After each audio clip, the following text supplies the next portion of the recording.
Hello and welcome back to RD Ultimate, the quest to make the best Rune Dragon Ultimate Ironman.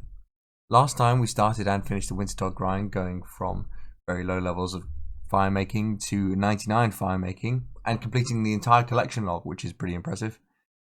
Today we've escaped our prison so that we can actually get our combat levels up. So what we're going to be doing is getting our combat levels up by doing a load of quests. Now, the final quest that we're going to be aiming to complete is a quest called Regicide.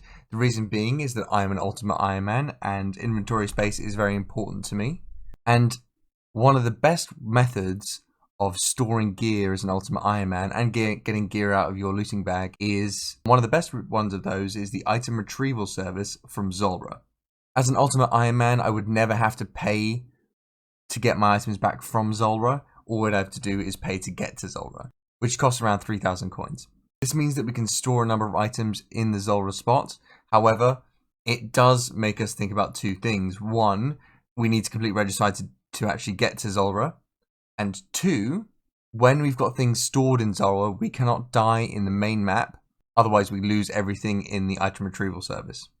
So we can become some sort of quasi-hardcore at that point. But first we got our construction level up during the Wintertide grind to level 70, and that allows us to build something called the Revitalization Pool. Now, the Revitalization Pool allows you to refresh all your stamina. It will be really, really useful, and I'm quite keen on building one. However, it does require 10 stamina pots. So the best way for me to get stamina pots at the moment, because my herb lore isn't that high, would be to go to Puro and catch nature implings, which I can do because they require 58 hunter and I'm 60, and they drop Torstalls. Now the Torstalls will be very, very useful for me because the Jekyll random event comes along and he requires a Torstall to be traded for a stamina pot, and if I can do that 10 times, that means that I will get the 10 stamina pots required without having to get the herb lore level. So without further ado, let's jump into Puro. We're going to be trying to catch nature implings, but at the same time we're going to try and catch as many eclectic implings as possible. But first, let's store Moltres back in the house. We're also going to store all the Pyromancer outfit, the warm gloves, and the broom and torch in the magic wardrobe, because we don't need it for now.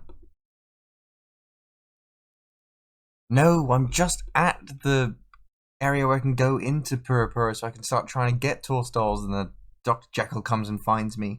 I don't have anything for you, my friend. I'm trying to get a Torstall. Let's go in.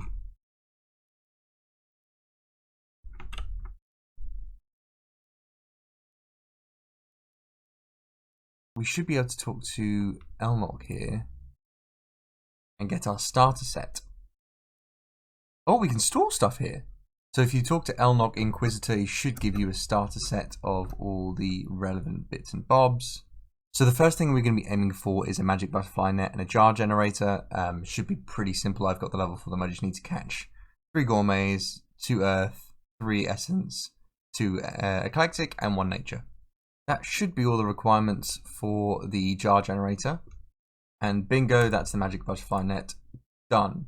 Nature implings, as well as dropping the Torstalls that we're actually looking for, which is a 1 in 100 drop. A couple of other really interesting bits. So that would be, a couple of herb seeds, 4 noted Taramin, and a snapdragon.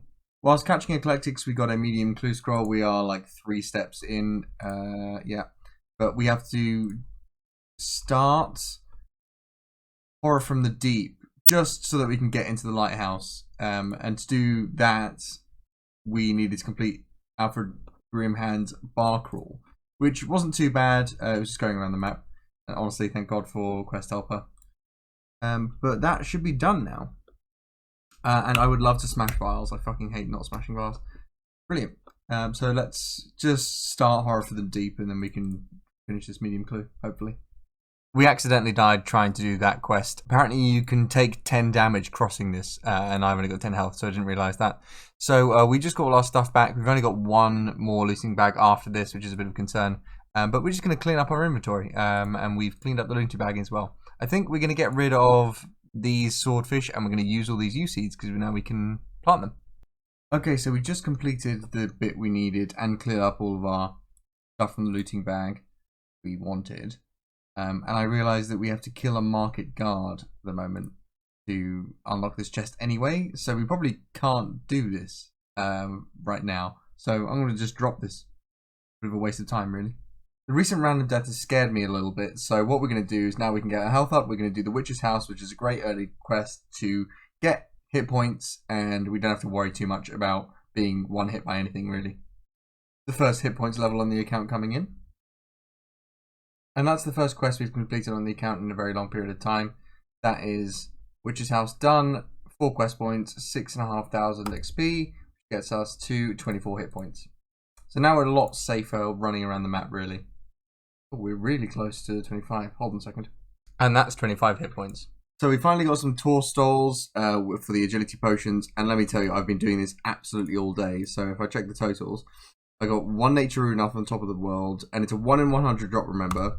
And I've captured 353 in Puro. So I have gone 254 dry on 2 tour stalls. So I'm just going to go for the back-to-back. And then we're going to just change it up because we're clearly not getting any here. What we're going to do is actually going to try and get our agility up and then go to Salazar the Twisted, who drops them relatively frequently. So we were going to do some agility so that we can get to, I think it's 67 to kill Salazar the Twisted in the Yanil agility dungeon for more tour stalls.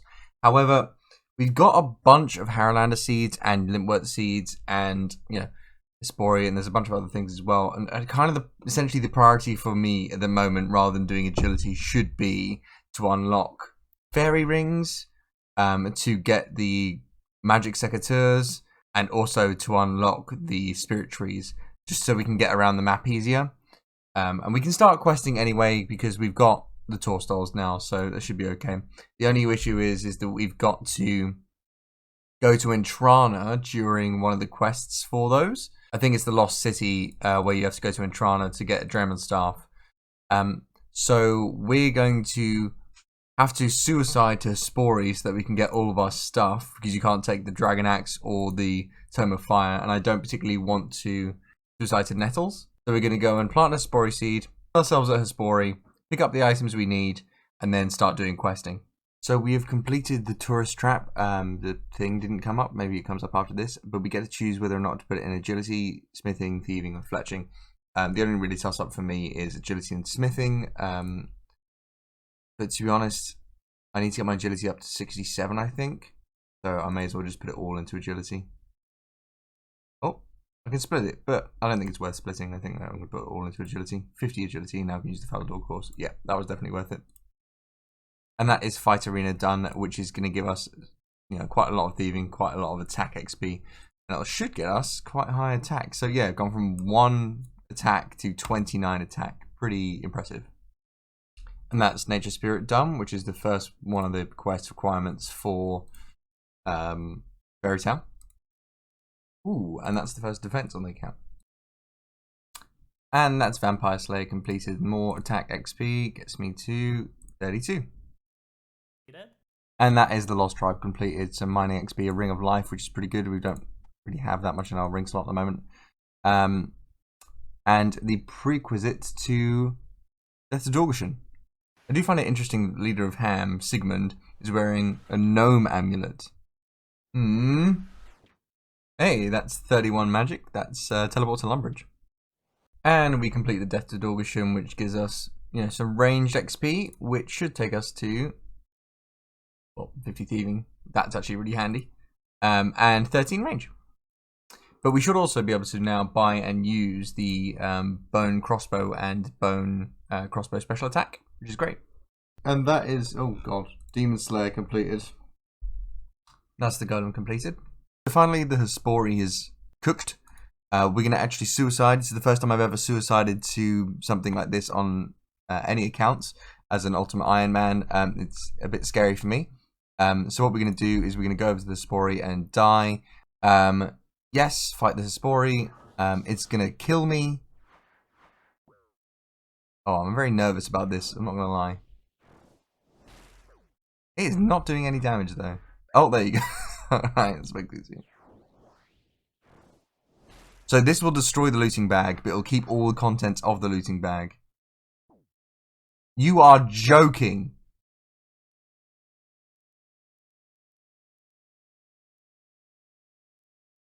I had a fucking Ring of Life on? I am very upset right now. I mean, it's lucky I've got 1 point left, honestly. Okay, so something I didn't think I would say today, but attempt number 2, killing myself. So I think the Spory, once it... There you go.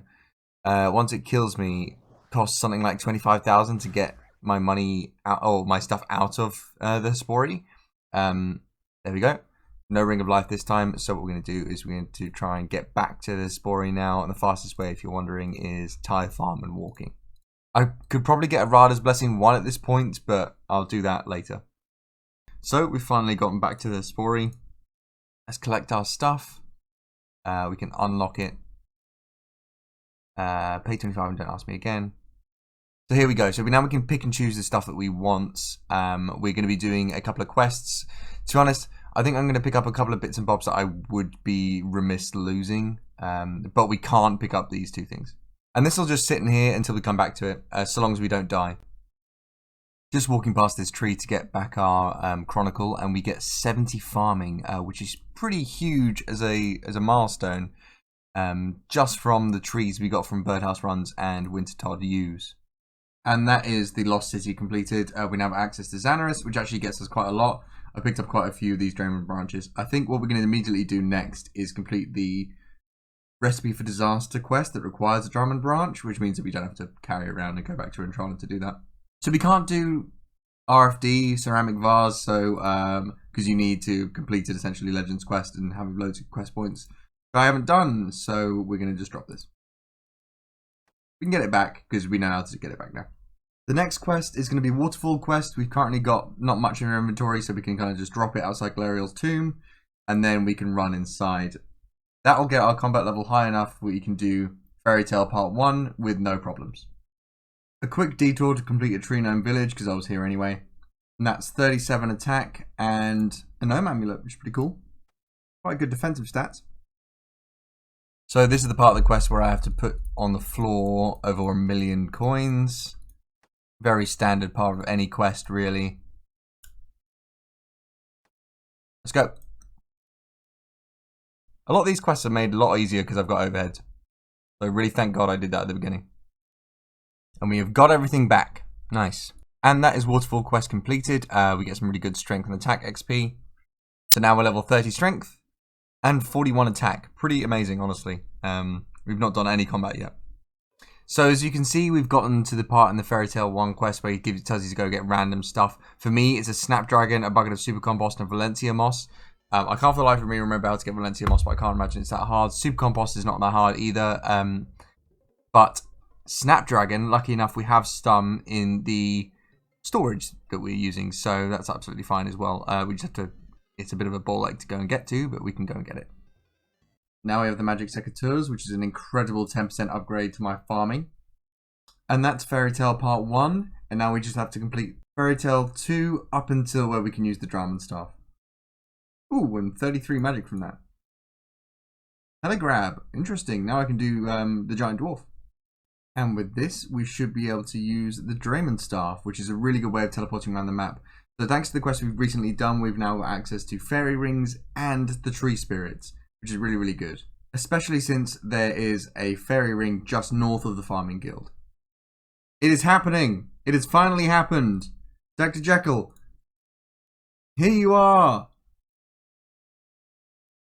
Yes, there's a Stam. Nice. That is exactly what we want. And also, they're more frequent, those events, underwater, so I'm really glad I was here. Whilst hunting for a couple more tour stalls, which we did find, we were able to complete a medium casket. So let's open that now and see if we get anything good. Oh, Strength Annie. Oh, Firelighter. Oh, that's... I can't keep that in... I mean, I'll take the Strength Annie. That's pretty great. Look at that. Do you think I can store it in the house? So it looks like you can store the Strength Annie in here. That is unbelievably good. That is so good. I did not know you could do that. That is, I mean, it might seem like not a lot, but like, if I want to start my melee grind, I would have to go and create and find a ruby and create a Strength Amulet, which, you know, would take a while to do because the only way you can really get rubies is either in Tsar area or, you know, mining or, you know, there are a couple other ways, and they're a bit annoying to get to. But this means we can just come back to their house and grab the strength hammy. That's fantastic news. Yes, can store the cat mask. That's really good news. So it looks like I can't store the gnomish firelighter, which is annoying and quite unfortunate. But we could just toss it, right? We've only got 28 spaces of inventory, 26 really, because these two are permanently taken up with something else. Currently, we've really only got like 20. So having another one taken up with a gnomish firelighter, it seems a bit ridiculous. And I can get them back later down the line. But the reason I'm thinking about keeping it is just because we have the Phoenix. And if I wanted to go and change its color, this would be the best way of doing that. However, I think if I was going to do a full grind trying to change the Phoenix's color, I would try and get the gnomish firelighter again. So I think what we're going to do is we're going to drop this and be sad about it. Really cool that we were able to open a medium casket though. Continuing with the quests, we've completed the Grand Tree, which gets us a bunch of experience. So now we're 45 attack, 37 magic. Can use teleport to Foundor, that's great. And that is the feud quest completed. We get some really good thieving XP. But the main reason we did this is so that we can get into Ali Morasane's shop. After completing Rogue Trader, that is. And with that, I should be able to, there we go, get into the Ali Morasane shop. So this is a really, really big upgrade for me. Currently, I've been carrying around Cosmic Runes for a really long period of time because the only place I can get them is from Lundale, which is like deep wildy, and obviously I'm not going to go there. So to buy stuff from Ali Morasane is actually pretty huge. So I don't have to carry these runes around with me, and I can buy nature runes and lore runes from here, which is pretty amazing, honestly. That Scorpion Catcher done. A very quick quest to get some pretty decent strength XP. Okay, so this has been the most frustrating inventory juggling I've had to do so far. But that is 20 items in the inventory, 21 actually. 10 bread, 10 trout, and the climbing boots for Death Plateau. And that is Death Plateau completed. Some more attack XP.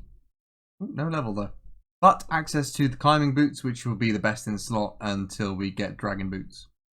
Just killed Agrith Nar in the Shadow of the Storm. It took literally half an hour of flinching him. It was absolutely insane. So really did not enjoy that. That's 29 ranged. Didn't think it would be a significant level, but here's 55 crafting, and apparently I can make a Slayer helm and also cut Dragonstone. So that's pretty cool.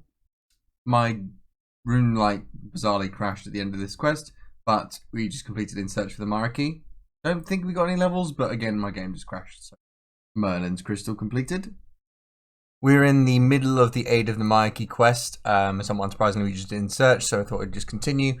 And unfortunately, we need a Mithril Bar. Best way to do that is kill Chaos Dwarves and Tavali. But, my combat level's, doing okay at the moment. So I'm going to try and get a couple of kills in Tavali Dungeon to get the Mithril Bar. I'm just over in Port Piscarilis to get some raw swordfish for that grind. And there's the Mithril Bar. Nice. And that's 8 of the Myaki done. Did we get any levels? Any levels? 46 attack, 24 defense, 36 strength. Pretty good. So currently doing Typo One-Eye Trio, and unfortunately I burnt the current one that I was given, which means that I have to actually now get 65 fishing so that I can complete this quest, which I'm going to do later. I don't need to do this quest now, but I will have to do that at some point. Very frustrating. So I'm going to continue on with other quests. And that's Ghosts Ahoy completed, and we get some pretty decent prayer XP and the Ectofile. Ooh, and 44 prayer.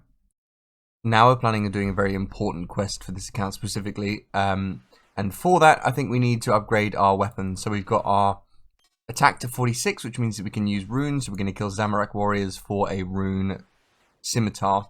I think it's a 1 in 50 drop. So hopefully we don't get too dry, but it should be okay.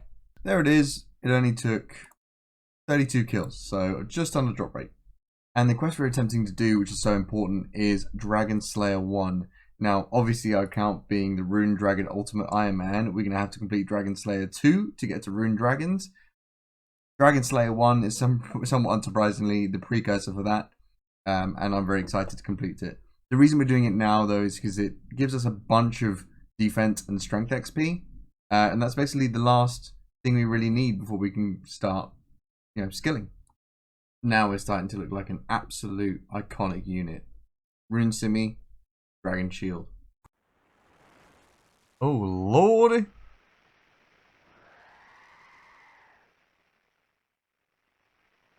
Oh my goodness.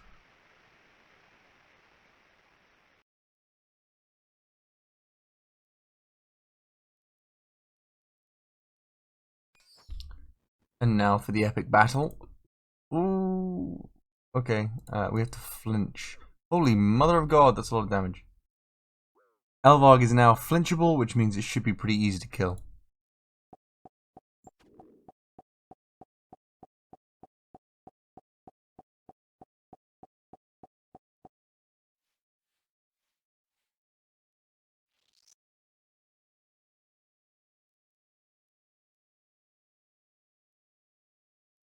Nice. So there we go. We killed Elvarg. Bit hairy at the end. I thought I could just tank it, but not necessarily true. And that is Dragon Slayer 1 completed. Very momentous for this account. Pretty decent strength and defense XP. And now we can wear Rune plate bodies. And Dragon plate bodies, didn't know that. That's cool. Can I buy a Rune plate body? I don't think I can afford one. Yeah, definitely not. But now we have 41 strength, 37 defense. Pretty excellent. Hey, this should be... Yeah, Stampot 2. That's great. We just carried to the Hespori again so that we can try and go to Entrana and finish the Holy Grail. Then we completed Black Knight's Fortress. And that is the recruitment drive done. Get a nice little initiate salad. But we also get some good herb lore and agility XP. Hey, there's a level. And prayer potions. Brilliant. And that is Holy Grail completed. 11,000 prayer XP and 15,000 defense XP, which is incredible. With now 46 prayer. Brilliant. And 41 defense. Now we're almost ready to do Temple of Ikov. However, one of the requirements we need is 40 ranged. We've done all the quests that we can do to get our ranged up at the moment. But what I wanted to do to increase my combat was to do all of my combat during Slayer, as to not waste Slayer XP essentially. So what we're going to do is we're going to do a Poor Sign of Interest, which is going to give us 1,000 Slayer XP so that we're close to Animal Magnetism, then do some Slayer, and then get to Animal Magnetism so that we've got our good ranged XP and Arvas. First, quickly opening our, I think it's the second medium casket of the account. Bosh! Oh wait. Bosh! Oh wow. That is not bad at all. Took a small break to complete the Giant Dwarf quest, which gives us 44 smithing. Now we're finally in a position where we can complete the final two quests of the episode, which is Underground Pass, which is the final requirement for the quest Regicide. And that'll be up to where we want, because that means that we can use the Zulrah storage to store items rather than using the Hespori. And that is Underground Pass completed. That was quite an annoying quest. I felt quite a lot. Lucky enough, I didn't have to go out and get food again. But that would have been really, really annoying. Don't seem to have got any levels from that, but we now have access to the Ivan's Staff, and that was the final requirement of Regicide. We also picked up a pair of Clank's Gauntlets during the Underground Pass, which are actually the best in slot glove we've got until we basically do quite a lot of Recipe for Disaster. So that's really good. And there is the messenger for the Regicide quest. Now we can go and start Regicide. I wanted to make some upgrades, so we built a portal chamber in our house. We actually have the level to build a portal nexus, but I'm not rich enough to do that yet, so we'll do that in a bit. But this is a bit of a stopgap so that I can get around the map faster. Now we've got the Ivan's Staff, we kind of need to get more money for runes, but also death runes, because it functions entirely off of death runes and fire runes. So we're going to start looking after a cat. He's called Gerald. And he's going to become cat soup in a short while. I've been cutting down new trees and fletching them just so we can sell the unstrung bows, so we can make a bit of money to actually afford the portals, essentially. So along that we got a beginner casket, and let's just open it. Yeah. So Gerald is now fully grown. He's not a kitten, he's a cat. So we're going to give this to one of the citizens here. And they're going to use him to catch rats to make rat soup. And that's how I live with myself. So to create my portals, I talked to Ali Morrissey, and he has a general stock of runes. Now he has a buy other runes section which gives you to this shop, and each of the lore runes which I'll be buying are 300. But if you try and open a large casket of runes and then go through the Sudoku, on which I have a RuneLite plugin to help me, and then click find out what the runes are, it gives you kind of a random number of runes, but they are slightly cheaper. So you can see this is 264 rather than 300. So I'm going to be doing that to save me a bit of money, and we need about 300 lore runes and then some elemental runes. And if you buy like 20 of them, they don't change in price, so they stay that price. So we have finally got our stack of runes that we need to create portals. So the first portal we're going to make is to Salve Graveyard, which is 100 lore runes and 200 soul runes, which is the most expensive teleport we've got here. The reason being is because that is a very short trip to a fairy ring. It's much closer than the Kandra Monastery one. The second portal is going to be to Falador. Falador we have no real good way of getting to, but it gets us access to pretty good stuff in Falador. So the furnace, the tree patches, the farming patch south of Falador, access to the estate agent really easily, that kind of stuff. And the final one we are going to change to Camelot. Again, we don't have a really good way to get to Camelot, and it's close to Catherby, and also close to Camelot itself. Because we have now got these portals in our house, I thought it'd be really useful if we created a way to make house tabs, because we don't really have enough spots to carry all 3 runes. So if we just carry the house tabs, that might be a bit easier. So we have to build a study, which is another 50k, and then we just spent 130k on a gold leaf. So we're kind of going through our money a lot now. So we might have to do some money making at some point.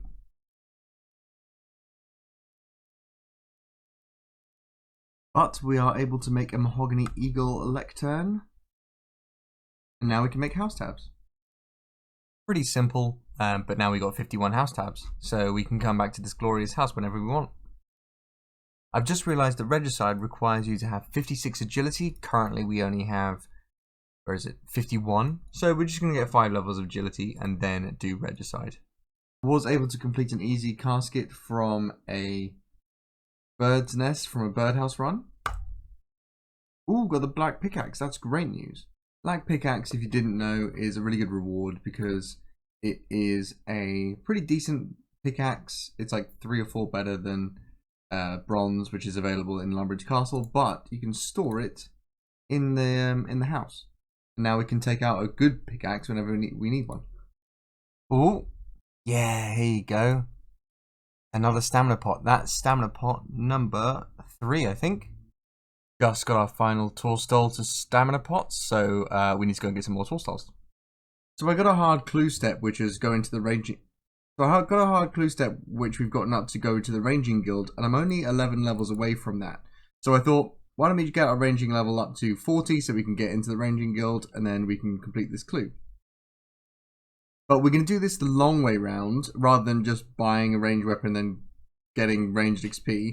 What we're going to do is we're going to complete Wanted, and this is going to be a really long way around, so it's going to save us no time now, but it'll save us time in the future. But we're going to complete Wanted for 5k Slayer XP. That way we can do Animal Magnetism, so that we can get the Arvas. Then we complete the Corsair Curse to kill the Shamans with ranged until we're 40. And the reason I've chosen to do that is because we're quite low on money at the moment. We've got like a mil in storage, but I don't really want to take that out. So I want to kill something which is good drops, which Shamans do. They have good alchebles and they have good runes. So I thought I may as well do it this way round, so we've got, complete those quests and got access to the Arvas. So the first step in that is for this Chad who's wearing this gear to complete Wanted. 'Tis the final battle of Wanted, and I just saw him kill a bunch of people. But he seems just to be staff bashing me. He must be out of runes. So this quest got us from 9 Slayer to 22 Slayer, which is actually pretty crazy. Which means now we have enough Slayer levels to do Animal Magnetism. One of the requirements for Animal Magnetism is 30 range, so I thought I'd take a break and get the beads for Imp Catcher, just as a way that I can get my ranged experience up and also complete a quest and also get a pretty decent ranged necklace for the moment. It literally only took like 10 kills or something. Yeah, 11 kills to get all 4 of them. And that's the Amulet of Accuracy obtained. And that is Animal Magnetism completed. We get a bunch of XP, but the most important thing we get here is the Arva's Device. Ooh, 1000 Slayer XP is not too bad, to be fair. So now Slayer 23. But that means it will automatically pick up our items when we use the crossbows and stuff. Great. And that is Corsair Curse completed, which means that we can now start killing ogres for some ranged XP and some pretty decent drops as well. I think it's probably going to be our new AFK spot. So that's the first long bone on the account. We just unlocked the achievement as well on the collection log. So we're going to grab that and we're going to hand that in Durgashan, I think. I think I can do that. And shortly after that is 40 range that we were aiming for. So we can use green D'hide and we can go into the ranging guild. So let's go and finish off this kill, go and do that, see if we can continue this hard clue and see if the effort was worth it. Was it worth it? Hey, I might be able to do that. Lamort? That sounds like... Ooh. Death Altar. You have to complete Morning's End Part 2 to access the Death Altar to get this sound. Which I can't do right now. Morning's End is not the easiest of quests. So we're just going to have to drop this. But, at least we got Avas and some levels and stuff. Not terrible. Just to quickly talk about that further, so we killed 66 Ogress warriors, and they gave us a pretty decent amount of loot, honestly. We got 5 diamonds, which is great, and then some really decent runes, which we're probably going to sell off. But, a couple of rune items, which I probably should have kept, honestly. But we can go back and get some. They're pretty frequently dropped. And selling the longbone to this guy will give us 4,500 crafting XP. Bloody hell, that's nothing to be sniffed at. Just over in Arceus, using the Ensouled Heads, we're going to unlock this fairy ring for 80. I think it's 80k. Go. Now I don't have to walk the entire route. And that is the final requirement for Regicide. We just got our 6th Torstol stamina pot. Excellent. Only 4 left. And with that, we finally complete the Regicide, the final quest for this episode, giving us a lot of agility experience and some pretty decent gold, but access to Tiranwyn. And the main reason we did this, if you remember, was so that we can use the charter ships and we can now attempt to kill Zulrah. I'm not obviously going to kill Zulrah, but it's a really good death storage that we really want to get access to, because it's a really easy one to get to from Lumbridge, essentially. And the death storage for Zulrah is completely free for Ultimate Ironman forever. So it's a really, really good death storage. So I had a problem earlier with the Hespori one, where it was 1, it was quite difficult to get to, and 2, I didn't have enough money to get my stuff out. So this is a really, really good one to have unlocked. And that is the final thing of the episode. So thank you very much for watching. We will be doing some more... Well, now we can do some proper training and stuff, get my combat up and start doing Slayer. So thanks very much for watching, and I'll see you later.